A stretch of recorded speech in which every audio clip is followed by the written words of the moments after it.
Welcome to మన TV. ముందుగా headlines చూద్దాం. వన్ నేషన్ వన్ ఎలక్షన్ ప్రతిపాదనకు కేంద్ర కేబినెట్ ఆమోదం. కేంద్ర కేబినెట్ ముందుకు రామ్నాథ్ కోవింద్ కమిటీ సిఫార్సులు. కేబినెట్ ఆమోదం తెలిపినట్టు చెబుతున్న కేంద్ర ప్రభుత్వ వర్గాలు. త్వరలోనే బిల్లు పార్లమెంట్ ముందుకు వెళ్లే అవకాశం. నేడు కొత్త ఎంఎస్ఎంఈ పాలసీని ఆవిష్కరించిన తెలంగాణ ప్రభుత్వం. వ్యాపారాలు పెట్టుబడుల విస్తరణకు వీలుగా కొత్త పారిశ్రామిక విధానం. కార్యక్రమంలో పాల్గొన్న బట్టి విక్రమార్క, శ్రీధర్ బాబు.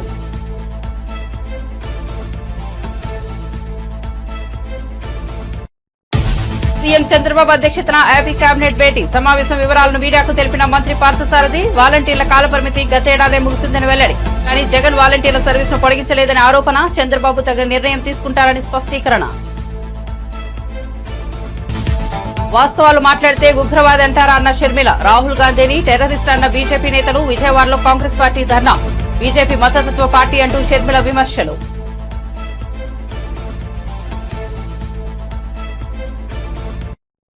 జత్వాని కేసులో ప్రాథమిక విచారణ పూర్తయిందన్న డీజీపీ. ప్రజలకు మెరుగైన సేవలు అందించడమే తమ లక్ష్యమని వ్యాఖ్య. ధైర్యంగా పనిచేసేలా పోలీసులను సంసిద్దం చేస్తున్నామన్న డీజీపీ.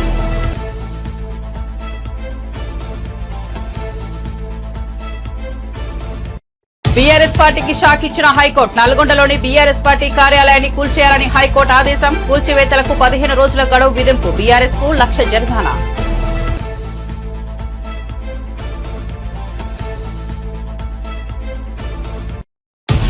ఉమ్మడి పశ్చిమ గోదావరి జిల్లాలో వైసీపీకి భారీ షాక్. టీడీపీలో చేరిన గంటా పద్మశ్రీ. కండువాకపై ఆహ్వానించిన మంత్రి లోకేష్. పద్మశ్రీతో పాటు పార్టీలో చేరిన పలువురు వైసీపీ నేతలు. ఇక వార్త వివరాల్లోకి వెళ్తే సూక్ష్మ, చిన్న, మధ్య తరహా పరిశ్రమలకు నూతన పాలసీని సీఎం రేవంత్ రెడ్డి ఆవిష్కరించారు. దీనిని తయారు చేసే క్రమంలో రాష్ట్ర జీడీపీ, ఉపాధి కల్పన, ఎగుమతులు, కొత్త ఆవిష్కరణలు వంటి అంశాల్లో ఎంఎస్ఎంఈ ప్రదర్శనను విశ్లేషించి రూపొందించినట్లు అధికారులు తెలిపారు. బుధవారం మాదాపూర్ శిల్పకళా వేదికగా ఎంఎస్ఎంఈ పాలసీని సీఎం విడుదల చేశారు. ఈ కార్యక్రమంలో రేవంత్ రెడ్డితో పాటు డిప్యూటీ సీఎం బట్టి విక్రమార్క, మంత్రి శ్రీధర్ బాబు పాల్గొన్నారు. తెలంగాణ రాష్ట్రంలో వ్యాపారాలు, పెట్టుబడుల విస్తరణకు వీలుగా పరిశ్రమల అవసరాలు, ప్రయోజనాలకు అనుగుణంగా నూతన పారిశ్రామిక విధానాన్ని రూపొందిస్తామని సీఎం ఇప్పటికే పలు సందర్భాల్లో ప్రకటించిన సంగతి తెలిసిందే. అమెరికాలో వ్యాపార అవకాశాలన్నీ తెలంగాణ రాష్ట్రంలో కూడా ఉన్నాయని, చైనాకు ప్రత్యామ్నాయంగా ఎదగాలనే సంకల్పంతో నూతన పారిశ్రామిక విధానాన్ని తీసుకురాబోతున్నామని గతంలో ముఖ్యమంత్రి రేవంత్ రెడ్డి ప్రకటించారు. మీకు అందరికి తెలుసు, ఈ దేశం పివి నరసింహారావు గారు ప్రధానమంత్రి కాకంటే ముందు క్లోజ్డ్ ఎకానమీ, దేశం యొక్క ఆర్థిక పరిస్థితి దెబ్బతింటున్న సందర్భంలో దేశ ప్రధానమంత్రిగా పివి నరసింహారావు గారు బాధ్యతలు చేపట్టిన తర్వాత ఓపెన్ ఎకానమీకి వారు పునాదులు వేయడం జరిగింది. అప్పటి వరకు ఇండియన్ ఎకానమీ క్లోజ్డ్ ఎకానమీగా ఉన్నప్పుడు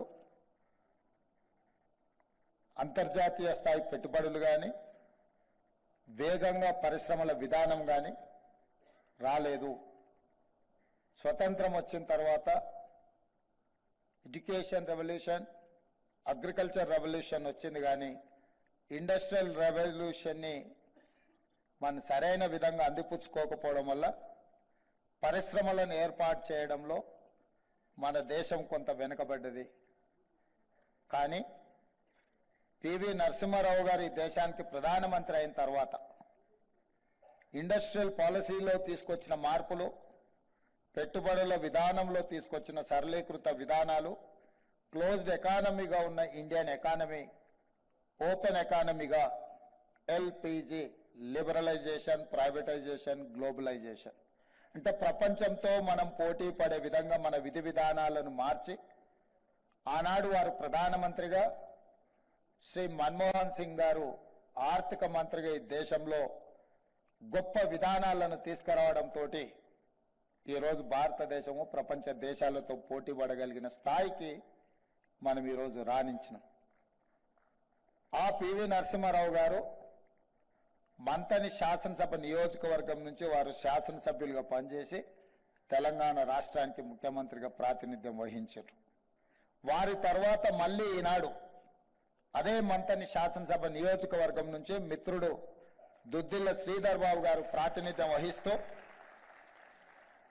ఈరోజు తెలంగాణ పారిశ్రామిక విధానాలను దళితులకు, గిరిజనులకు, మహిళలకు అందుబాటులోకి తీసుకొచ్చి వాళ్ళకు ఇన్సెంటివ్స్ ఇవ్వడమే కాకుండా వాళ్ళను ప్రోత్సహించాలి. సూక్ష్మ, చిన్న మరియు మధ్య తరహా పరిశ్రమలను తెలంగాణ రాష్ట్రంలో నెలకొల్పడానికి అవసరమైన వాతావరణాన్ని సృష్టించాలి అని చెప్పి వారింత గొప్ప కార్యక్రమాన్ని తీసుకున్నారు. వారిని మనస్ఫూర్తిగా నేను అభినందిస్తున్నా. ఏ రాష్ట్రమైనా ఏ ప్రభుత్వమైనా పాలసీ 2024 అసెంబ్లీ ఎన్నికల్లో ఘోర పరాజయం పాలైన వైసీపీ పార్టీకి భారీ షాకులు తగులుతున్నాయి. ఇప్పటికే ఆ పార్టీకి చెందిన పలువురు రాజీనామా చేయగా వైసీపీలో కీలక నేతగా ఉన్న బాలినేని శ్రీనివాస్ రాజీనామా చేసినట్లు ప్రకటించారు. పలు కారణాల వల్ల తాను రాజీనామా చేస్తున్నట్లు మీడియా వేదికగా ప్రకటించారు. ఈ సందర్భంగా ఆయన మీడియాతో మాట్లాడుతూ రాజకీయాలు, బంధుత్వాలు వేరువేరు అని, జగన్ నిర్ణయాలు సరిగా లేనప్పుడు తాను వ్యతిరేకించానని, రాజకీయాల్లో భాష గౌరవంగా, హుందాతనంగా ఉండాలని, విలువలను కాపాడాల్సిన బాధ్యత మనపై ఉందని, ఆ విలువలను నమ్ముకొని 5 సార్లు ఎమ్మెల్యేగా గెలిచానని, 2 సార్లు మంత్రిగా కూడా పనిచేశానని, ఇప్పుడు కొన్ని కారణాలతో పార్టీ వీడుతున్నానన్నారు. అలాగే తన రాజీనామా లేఖను మాజీ సీఎం, వైసీపీ పార్టీ అధ్యక్షుడు జగన్ కు పంపినట్లు తెలిపారు. ఇదిలా ఉంటే గురువారం బాలినేని శ్రీనివాసరెడ్డి జనసేన అధినేత డిప్యూటీ సీఎం పవన్ కళ్యాణ్ తో భేటీ కానున్నట్లు తెలుస్తోంది. ప్రధానమంత్రి నరేంద్ర మోదీ సారథ్యంలోని కేంద్ర ప్రభుత్వం సంచలన నిర్ణయం తీసుకున్నట్లు తెలుస్తోంది. 1 నేషన్ 1 ఎలక్షన్ ప్రతిపాదనకు కేంద్ర కేబినెట్ ఆమోదం తెలిపినట్టు సమాచారం. ఒకే దేశం ఒకే ఎన్నికల అంశంపై మాజీ రాష్ట్రపతి రామ్నాథ్ కోవింద్ నేతృత్వంలో ఉన్నత స్థాయి కమిటీ తన నివేదికను కేంద్ర మంత్రివర్గం ముందు ఉంచినట్లు కేంద్ర ప్రభుత్వ వర్గాలు చెబుతున్నాయి. పార్లమెంట్ శీతాకాల సమావేశాల్లో ఈ మేరకు బిల్లును కూడా ప్రవేశపెట్టవచ్చని కథనాలు వెలువడుతున్నాయి. ఈ ప్రతిపాదన చట్టంగా మారితే లోక్సభ ఎన్నికలు, అన్ని రాష్ట్రాల అసెంబ్లీ ఎన్నికలు ఒకేసారి జరుగుతాయి. ఆ తర్వాత 100 రోజుల్లోగా నగర, పంచాయతీ ఎన్నికలు నిర్వహించాలనేది ప్రతిపాదనగా ఉంది. సీఎం చంద్రబాబు అధ్యక్షతన రాష్ట్ర సచివాలయంలో జరిగిన ఏపీ కేబినెట్ భేటీ ముగిసింది. కేబినెట్ భేటీలో తీసుకున్న నిర్ణయాలు, చర్చించిన అంశాలు, ఆమోదం తెలిపిన అంశాలను మంత్రి కొలుసు పార్థసారథి మీడియా సమావేశం ద్వారా వెల్లడించారు. వాలంటీర్ సచివాలయ వ్యవస్థలను ప్రభుత్వ శాఖలతో సమీకృతం చేస్తూ ఒక సమగ్ర నివేదిక ఇవ్వాలని మంత్రిమండలి సమావేశంలో ముఖ్యమంత్రి ఆదేశించారని తెలిపారు. రాష్ట్రంలో మొత్తం 2.63 లక్షల మంది వాలంటీర్లు ఉన్నారని, వారిలో 1.07 లక్షల మంది రాజీనామా చేశారని పార్థసారథి వివరించారు. పాలన అంతా వాలంటీర్ల మీదే నడుస్తోందన్నట్లుగా గత ప్రభుత్వం ప్రచారం చేసుకుందని విమర్శించారు.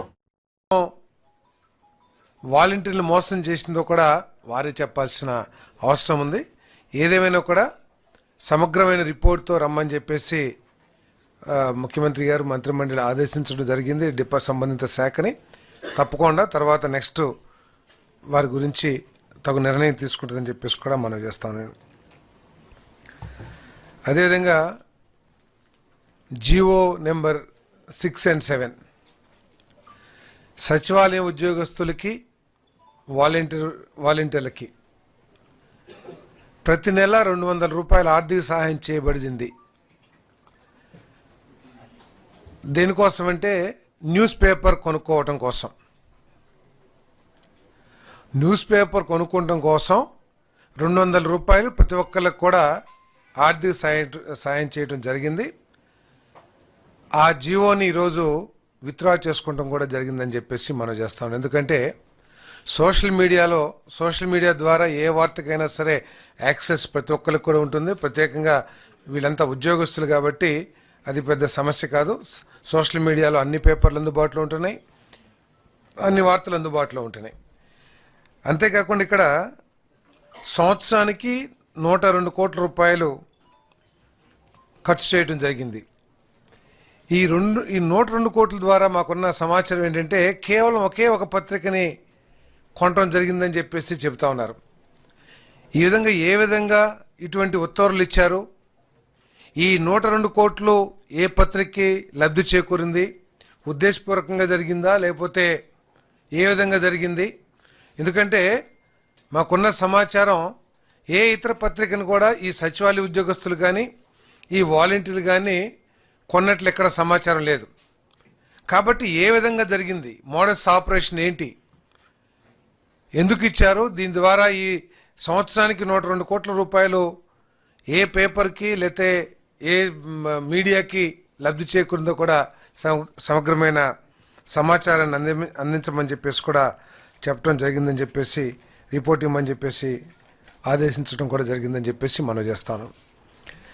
అదేవిధంగా భోగాపురం ఇంటర్నేషనల్ ఎయిర్పోర్ట్ని దాని పేరు మార్చి మహనీయుడు అల్లూరి సీతారామరాజు ఇంటర్నేషనల్ ఎయిర్పోర్ట్గా పేరు పెట్టడం కోసం ఆమోదించడం జరిగింది. ఆ పేరు మార్పు కోసం ఉభయ సభల ముందు కూడా ఈ విషయాన్ని ప్రవేశపెట్టి తద్వారా సభల ద్వారా కేంద్ర ప్రభుత్వాన్ని కూడా పేరు మార్చడం కోసం రిక్వెస్ట్ చేయడానికి తీర్మానించడం జరిగిందని చెప్పేసి మనం చేస్తాను. అదేవిధంగా కూటమి యొక్క మొట్టమొదటి 100 రోజులు పరిపాలనలో భాగంగా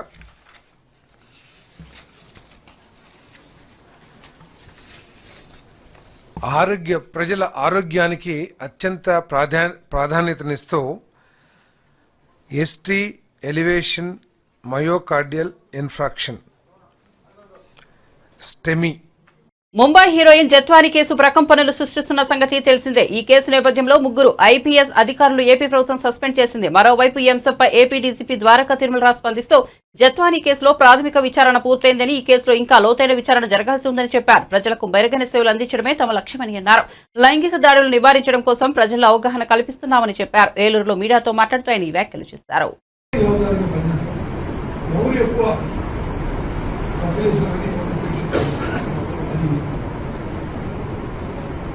కావచ్చు, ఆర్టీఓలు కావచ్చు, మామూలు కానీ విధంగా సైంటిఫిక్ చేస్తాం.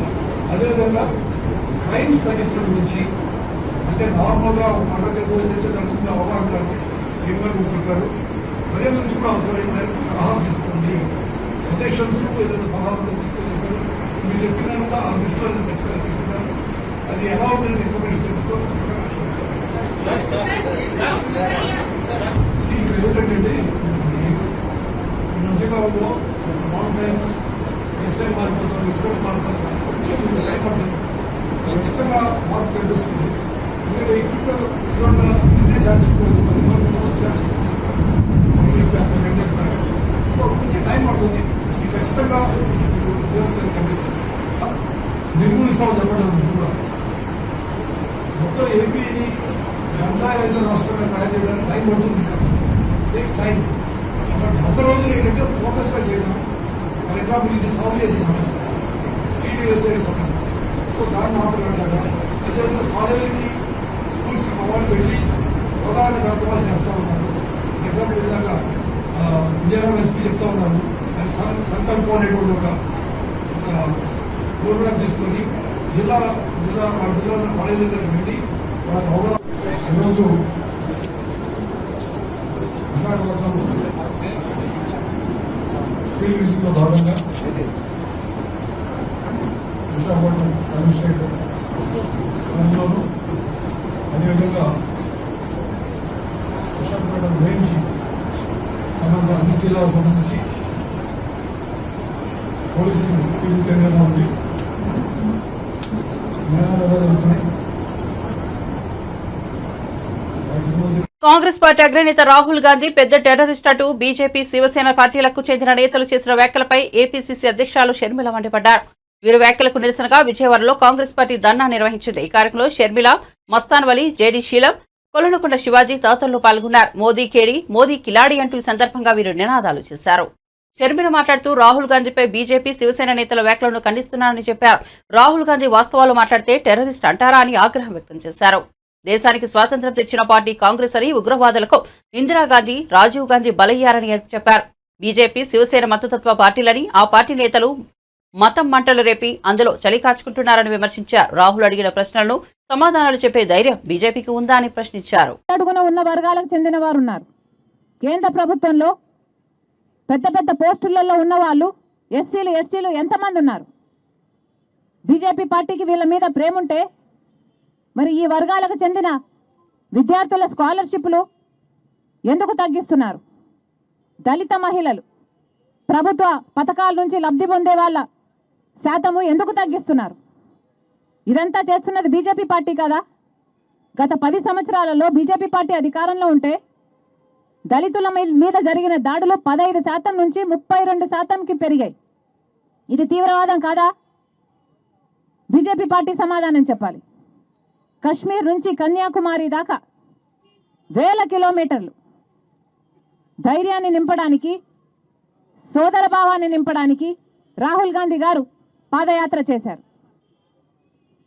అలాంటి రాహుల్ గాంధీ గారిని ఈరోజు ఇన్ని మాటలు అంటున్నారు.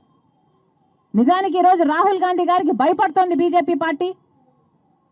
మోడీ అయినా, లేకపోతే బీజేపీ పార్టీ బండారం బయట పెడుతున్నారు అనే కదా ఈరోజు రాహుల్ గాంధీ గారిని మీరు టార్గెట్ చేస్తున్నారు. ఇలాగా బీజేపీ పార్టీ దేశ ప్రజలకు క్షమాపణ చెప్పాలి, రాహుల్ గాంధీ గారికి క్షమాపణ చెప్పాలి. బీజేపీ పార్టీ అంటేనే భారతీయ జుమ్లా పార్టీ, బీజేపీ పార్టీ అంటేనే భారతీయ జూటా పార్టీ. అలాంటిది మీరా మాట్లాడేది? మళ్ళీ చెప్తున్నాం, కాంగ్రెస్ పార్టీ డిమాండ్ చేస్తుంది రాహుల్ గాంధీ గారికి బేషరతుగా క్షమాపణలు చెప్పాలి. ఇలాంటి వ్యాఖ్యలు మళ్ళీ చేయకూడదు. వీళ్ళ మీద కఠినమైన చర్యలు తీసుకోవాలని కాంగ్రెస్ పార్టీ డిమాండ్ చేస్తుంది. ఈరోజు ఆంధ్ర రాష్ట్రం విజయవాడలో మహాత్మా గాంధీ విగ్రహం సాక్షిగా కాంగ్రెస్ పార్టీ నాయకులు, లీడర్ ఆఫ్ అపోజిషన్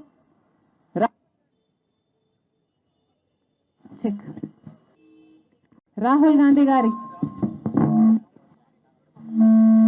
గాంధీ గారిని ఉద్దేశించి బీజేపీ పార్టీకి చెందిన ఎమ్మెల్యేలు, మంత్రులు సైతం చేసిన దుర్మార్గపు వ్యాఖ్యలను ఖండిస్తుంది కాంగ్రెస్ పార్టీ. రాహుల్ గాంధీ గారు ఈరోజు లీడర్ ఆఫ్ అపోజిషన్.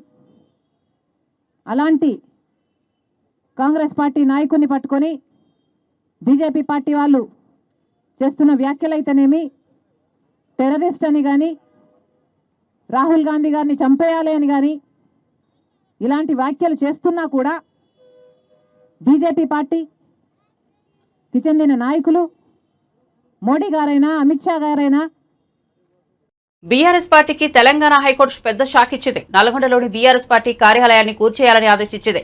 కూల్చివేతలకు 15 రోజులు గడువు కూడా విధించింది. నల్గొండలో బీఆర్ఎస్ పార్టీ కార్యాలయాన్ని ఎలాంటి అనుమతులు లేకుండానే ప్రభుత్వ భూమిలో నిర్మించారని, ఈ అక్రమ కట్టడాన్ని కూల్చివేయాలని మున్సిపల్ అధికారులను మంత్రి కోమిటిరెడ్డి వెంకటరెడ్డి ఆదేశించారు. ఈ క్రమంలో బీఆర్ఎస్ కార్యాలయాన్ని కూల్చేందుకు మున్సిపల్ అధికారులు సిద్దమయ్యారు. దీంతో బీఆర్ఎస్ పార్టీ హైకోర్టును ఆశ్రయించింది. తమ కార్యాలయాన్ని రెగ్యులరైజ్ చేసే విధంగా మున్సిపల్ అధికారులకు ఆదేశాలు ఇవ్వాలని హైకోర్టును బీఆర్ఎస్ కోరింది. పిటిషన్ను విచారించిన హైకోర్టు ఆసక్తికర వ్యాఖ్యలు చేసింది. పార్టీ ఆఫీసులు నిర్మించక ముందే అనుమతులు తీసుకోవాలని, కట్టిన తర్వాత ఎలా అనుమతి తీసుకుంటారని ప్రశ్నించింది. 15 రోజుల్లోగా పార్టీ కార్యాలయాన్ని కూల్చేయాలని మున్సిపల్ అధికారులకు ఆదేశించింది. అంతేకాదు బీఆర్ఎస్ పార్టీకి ₹1,00,000 జరిమానా విధించింది. ఏపీలో టీడీపీ సారథ్యంలోని కూటమి ప్రభుత్వం ఏర్పడ్డాక వైసీపీ నాయకులు వలసబాట పడుతున్నారు. ఇప్పటికే చాలా మంది వైసీపీకి గుడ్ బై చెప్పి టీడీపీలో చేరారు. తాజాగా ఉమ్మడి పశ్చిమ గోదావరి జిల్లా జడ్పీ చైర్పర్సన్ గంటా పద్మశ్రీ టీడీపీలో చేరారు. ఏలూరు జిల్లా టీడీపీ అధ్యక్షులు గండి వీరాంజనేయుల నేతృత్వంలో పద్మశ్రీతో పాటు పలువురు వైసీపీ నేతలు బుధవారం నాడు పార్టీ మారారు. దీంతో ఉమ్మడి పశ్చిమ గోదావరి జిల్లాలో వైసీపీకి భారీ షాక్ తగిలింది. విద్య, ఐటీ, ఎలక్ట్రానిక్స్ శాఖల మంత్రి నారా లోకేష్ సమక్షంలో పద్మశ్రీ టీడీపీలో చేరారు.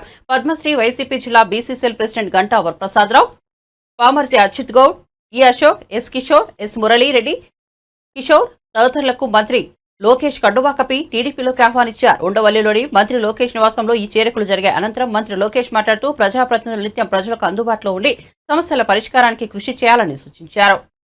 జానీ మాస్టర్ వ్యవహారం ముమ్మాటికి లవ్ జిహాదీ కేసు అని, బాధితురాలికి బీజేపీ మహిళా మోర్చా అండగా ఉంటుందని మహిళా మోర్చా అధ్యక్షురాలు శిల్పారెడ్డి అన్నారు. టాలీవుడ్ కొరియోగ్రాఫర్ జానీ మాస్టర్ లైంగిక వేధింపుల కేసుపై స్పందించిన ఆమె పలు కీలక వ్యాఖ్యలు చేశారు. ఆమె మాట్లాడుతూ ప్రముఖ కొరియోగ్రాఫర్ జానీ మాస్టర్ గా అని పిలువబడే షేక్ జానీ పాషా లైంగిక వేధింపులకు పాల్పడుతున్నారని ఓ జూనియర్ కొరియోగ్రాఫర్ పోలీస్ స్టేషన్లో ఫిర్యాదు చేసినప్పటికీ పోలీస్ యంత్రాంగం గాని, రాష్ట్ర ప్రభుత్వం గాని స్పందించకపోవడం దురదృష్టకరమని అన్నారు. మహిళా కొరియోగ్రాఫర్ మైనర్ గా ఉన్నప్పటి నుంచే ఆమెపై వేధింపులకు పాల్పడుతున్నారని ఫిర్యాదులో పేర్కొన్నారని, అయినా ఇంతవరకు అతన్ని అరెస్టు చేయకపోవడం బాధాకరమని విషయమని తెలిపారు. ఇది ముమ్మాటికి లవ్ జిహాదీ కేసని, ఇలాంటి ఘటనలు రోజు రోజుకు పెరుగుతున్నా రాష్ట్ర ప్రభుత్వం నిమ్మకు నీరెత్తినట్లు వ్యవహరించడం బీజేపీ మహిళా మోర్చా ఖండిస్తుందని చెప్పారు. ఈ ఘటనను లవ్ జిహాదీ కేసుగా పరిగణించాలని, బాధితురాలికి న్యాయం జరిగేలా చూడాలని కోరారు. అంతేకాక బాధితురాలికి న్యాయం జరిగే వరకు బీజేపీ మహిళా మోర్చా అండగా ఉంటుందని శిల్పారెడ్డి భరోసా ఇచ్చారు. జై శ్రీరామ్. టాలీవుడ్ ఇండస్ట్రీకి సంబంధించి ఒక ప్రముఖమైన కొరియోగ్రాఫర్ షేక్ జానీ బాషా, జానీ మాస్టర్ అని పిలువబడే ఒక కొరియోగ్రాఫర్ సెక్షువల్లీ అసాల్ట్ చేస్తున్నాడు అని చెప్పి ఒక జూనియర్ కొరియోగ్రాఫర్ పోలీస్ స్టేషన్లో కంప్లైంట్ ఇచ్చినప్పటికీ ఇంతవరకు పోలీస్ యంత్రాంగం గాని, రాష్ట్ర ప్రభుత్వం గాని దానిపై స్పందించకపోవడం చాలా దురదృష్టకరమైన విషయం. అమ్మాయి తన కంప్లైంట్ కాపీలో క్లియర్ గా మెన్షన్ చేసినప్పటికీ గత 5 సంవత్సరాల నుంచి, అంటే ఆ అమ్మాయి మైనర్ గా ఉన్నప్పటి నుంచి అతను వేధిస్తున్నాడు, సెక్షువల్ ఫేవర్స్ అడుగుతున్నాడు. అలాగే మతం మార్చుకొని తనని పెళ్లి చేసుకోవాలని ఒత్తిడి తెస్తున్నాడు అని క్లియర్ కట్ గా మెన్షన్ చేసినప్పటికీ ఆ జానీ మాస్టర్ అనే వ్యక్తిని ఇంతవరకు పోలీసులు అరెస్ట్ చేయకపోవడం, అతను నెల్లూరులో ఉన్నాడు అని తెలిసి కూడా అతన్ని అరెస్ట్ చేయకపోవడం, అలాగే రాష్ట్ర ప్రభుత్వం దీనిపై స్పందించకపోవడం చాలా దురదృష్టకరమైన విషయం. ఇది క్లియర్ కట్ గా లవ్ జిహాద్ కేసు. ముస్లిం అబ్బాయిలు హిందూ అమ్మాయిలను ట్రాప్ చేసి వాళ్ళ మతం మార్చి వాళ్ళని చిత్రహింసలు పెట్టే ఇదొక ప్రక్రియని రోజు రోజుకి ఎక్కువైతున్నప్పటికీ కూడా మన రాష్ట్ర ప్రభుత్వం నిమ్మకు నీరెత్తినట్టు కూర్చోవడాన్ని భారతీయ జనతా పార్టీ మహిళా మోర్చా తీవ్రంగా ఖండిస్తుంది. రోజు రోజుకి రాష్ట్రంలో అత్యాచారాలు అన్యాయాలు పెరుగుతున్నప్పటికీ మన సీఎం రేవంత్ రెడ్డి గారు, కేర్ ఆఫ్ హోమ్ మినిస్టర్ గారు నిర్లక్ష్య వైఖరిని మేము తీవ్రంగా ఖండిస్తున్నాం. ఇది వెంటనే లవ్ జిహాద్ గా కేసుగా తీసుకోవాలని, అలాగే ఆ అమ్మాయికి వెంటనే న్యాయం జరగాలని, న్యాయం జరిగే విధంగా భారతీయ జనతా పార్టీ మహిళా మోర్చా తనకు అండగా ఉండి ఆమెకి న్యాయం చేసే విధంగా పోరాడతామని, దీన్ని ఎటువంటి పక్షపాతం వహించకుండా ఈ కేసు సాల్వ్ చేయాలని విజ్ఞప్తి చేస్తూ జై శ్రీరామ్. ఏపీలోని కాకినాడ ప్రభుత్వ ఆసుపత్రికి చెందిన వైద్యులు ఓ రోగికి జూనియర్ ఎన్టీఆర్ సినిమా చూపిస్తూ బ్రెయిన్ సర్జరీ చేశారు. అవే క్రానియాటమీ అని పిలిచే ఈ శస్త్రచికిత్స ఎంతో క్లిష్టమైనది. సాధారణంగా మూర్ఛతో బాధపడే రోగులకు ఈ శస్త్రచికిత్స నిర్వహిస్తుంటారు. ఇటీవల కాలంలో ట్యూమర్లతో బాధపడే వారికి కూడా అవే క్రానియాటమీ నిర్వహిస్తున్నారు. ఈ శస్త్రచికిత్స సమయంలో రోగి మేల్కొని ఉండాల్సి ఉంటుంది. తద్వారా నాడీ వ్యవస్థ చైతన్యవంతంగా ఉంటుంది. శస్త్రచికిత్స సులువు అవుతుంది. 55 ఏళ్ల అనంతలక్ష్మి అనే మహిళ కొన్నాళ్లుగా బ్రెయిన్ ట్యూమర్ తో బాధపడుతోంది. అవయవాలు చచ్చుపడినట్లు ఉండటం, తరచుగా తలనొప్పితో బాధపడుతున్న ఆమెకు వైద్య పరీక్షలు నిర్వహించగా మెదడులో ఎడమ వైపున 3.3 x 2.7 సెంటీమీటర్ల కణితి ఉన్నట్లు గుర్తించారు. ఇలాంటి కష్టసాధ్యమైన శస్త్రచికిత్సలకు ప్రైవేట్ ఆసుపత్రిలో భారీగా ఖర్చవుతుంది. దాంతో అనంతలక్ష్మి కాకినాడ ప్రభుత్వ ఆసుపత్రి వైద్యులను సంప్రదించింది. శస్త్రచికిత్స సమయంలో అనంతలక్ష్మి ప్రశాంతంగా ఉండేందుకు వైద్యులు ఆమెకు ఇష్టమైన జూనియర్ ఎన్టీఆర్ సినిమా అదృష్టిలోని కొన్ని సీన్లను చూపించారు. శస్త్రచికిత్స చేసి విజయవంతంగా ఆమె మెదడు నుంచి కణితిని తొలగించారు. ఈ ఆపరేషన్ కు 2.5 గంటల సమయం పట్టింది. గత నెల రోజులుగా తెలంగాణ, ఆంధ్రప్రదేశ్ రాష్ట్రాల్లో ఎడతెరిపి లేకుండా వర్షాలు కురుస్తూనే ఉన్నాయి. బంగాళాఖాతంలో ఏర్పడిన అల్పపీడనం ప్రభావం వల్ల ఇరు రాష్ట్రాల్లో వర్షాలు దంచికొట్టాయి. వాగులు, వంకలు పొంగిపొర్లాయి. తెలంగాణలో వర్షాల కారణంగా ఖమ్మం, మహబూబాద్ జిల్లాలు అతలాకుతలమయ్యాయి. ఇక ఏపీలో విజయవాడ గురించి ప్రత్యేకంగా చెప్పనక్కర్లేదు. బుడమేరు వాగు ముంచేసింది.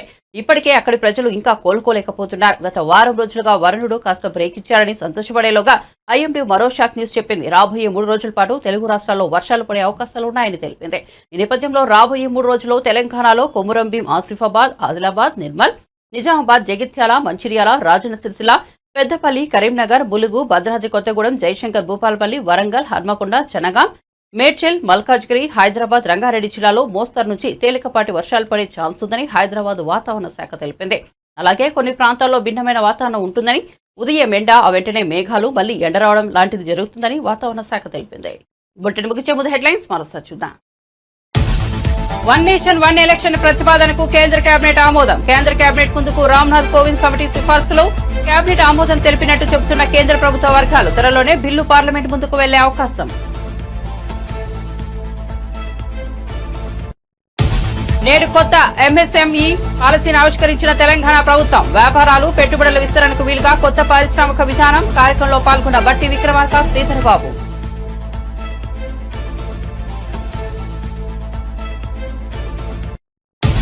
సీఎం చంద్రబాబు అధ్యక్షతన ఏపీ కేబినెట్ భేటీ. సమావేశం వివరాలను మీడియాకు తెలిపిన మంత్రి పార్థసారథి. వాలంటీర్ల కాలపరిమితి గతేడాదే ముగిసిందని వెల్లడి. కానీ జగన్ వాలంటీర్ల సర్వీస్ ను పొడిగించలేదని ఆరోపణ. చంద్రబాబు తగిన నిర్ణయం తీసుకుంటారని స్పష్టీకరణ. వాస్తవాలు మాట్లాడితే ఉగ్రవాది అంటారా అన్న షర్మిల. రాహుల్ గాంధీని టెర్రరిస్ట్ అన్న బీజేపీ నేతలు. విజయవాడలో కాంగ్రెస్ పార్టీ ధర్నా. బీజేపీ మతతత్వ పార్టీ అంటూ షర్మిల విమర్శలు.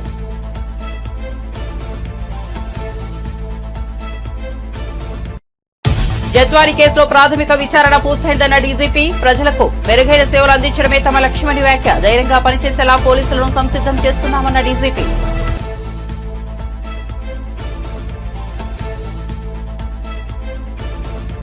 బీఆర్ఎస్ పార్టీకి షాక్ ఇచ్చిన హైకోర్టు. నల్గొండలోని బీఆర్ఎస్ పార్టీ కార్యాలయాన్ని కూల్చేయాలని హైకోర్టు ఆదేశం. కూల్చివేతలకు 15 రోజుల గడువు విధింపు. బీఆర్ఎస్ కు 1 లక్ష జరిమానా.